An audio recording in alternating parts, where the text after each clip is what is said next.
عايزين نعمل اكله كده سريعه ما نقفش كتير في المطبخ. رمضان بقى خلص وكل سنه وانتم طيبين وداخلين على تنظيفات العيد، فمش عايزين ناخد وقت كتير في المطبخ. فتعالوا النهارده نعمل مع بعض اكله سريعه مش هتاخد في ايديك نص ساعه.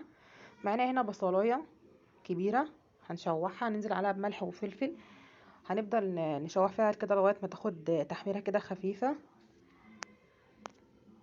هنكون مقطعين قرن فلفل وطماطمايه كده، هننزل بقرن الفلفل الاول يا دوبك كده ايه، يدبل سنه. خلاص تشويحه كده خفيفه، اسرع اكله بجد هتعمليها. ومعانا هنا طماطمايه هننزل بيها برضو لغايه ما تتبل كده معانا. مقطعين هنا معايا هنا نص كيلو كبد وقوانص، غسلين القوانص ومقطعينها، هننزل بالقوانص الاول وهنبدا نشوحها مع البصل والطماطم والفلفل.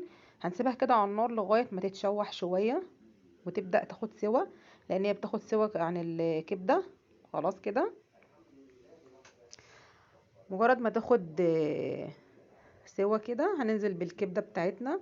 سوا الكبده بتاخدش معانا وقت يا جماعه. وهننزل بمكعب مرقه، وهننزل بشويه بهارات، وهنظبط بقى التوابل بتاعتنا وهنبدأ نقلب فيها كده وندخل التوابل معانا الجميلة بتاعتنا دي في الكبد والقوانص. وهنكون غاسلين الرز بتاعنا، نص كيلو رز كده، وهننزل بيه على الكبد والقوانص.